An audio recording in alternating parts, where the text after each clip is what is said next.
Hello, dear friends. This is a poem from a little over a year ago. It's called Manifest Flight.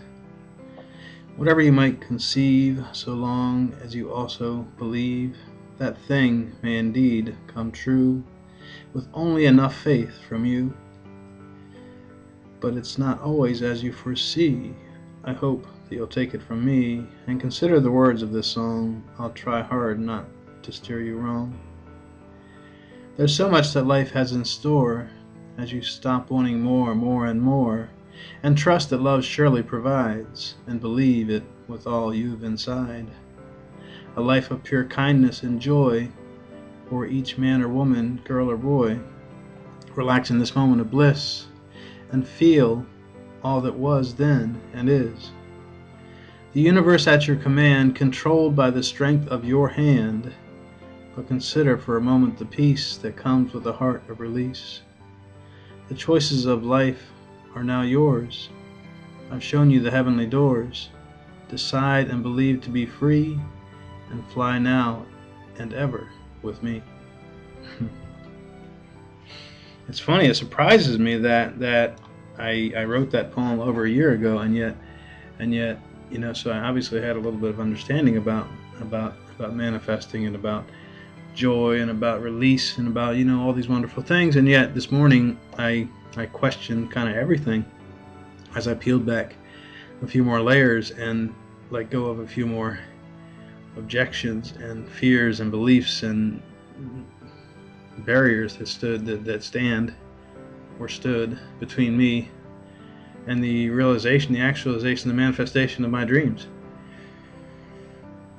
And wow, it's amazing the love that is here on Facebook,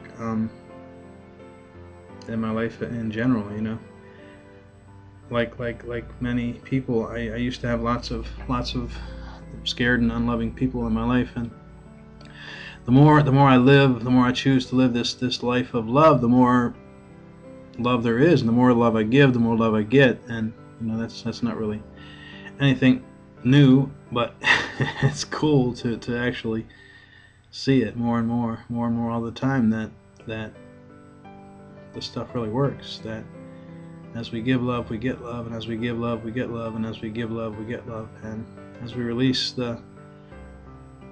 tear down the walls and release the burdens and actually live this life of gratitude and joy and our highest intents, our highest dreams, we can indeed create whatever it is we want. And so I'm doing that. I'm becoming a writer, an inspirational speaker. I am becoming that person that I've wanted to be for several years, and that I'm destined to be.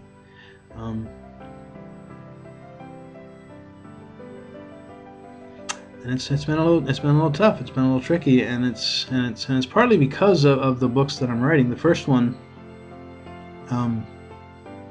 besides my collections of poetry, I published one collection of poetry, and intend to publish several more in the coming months.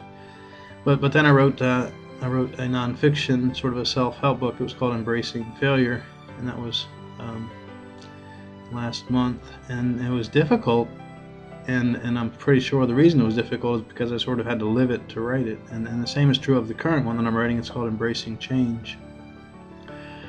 And there's just vast changes going on in the universe and in me and in many people, and we're recognizing that this is a time of vast evolutionary shift. The planet and we, humanity, are changing, and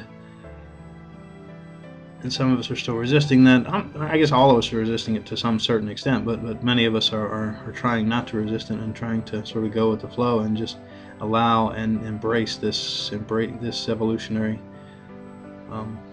shift, this move to peace and to love and to oneness and to consciousness. And of course all these things have always been, but they're becoming more universally accepted and embraced by lots and lots of people. So it's a beautiful time to be alive, and it's not always so easy. But I'm very, very, very grateful for all of you wonderful, beautiful friends. I love you all. Have a beautiful day, night, morning, whatever it is, wherever you are. Talk to you soon.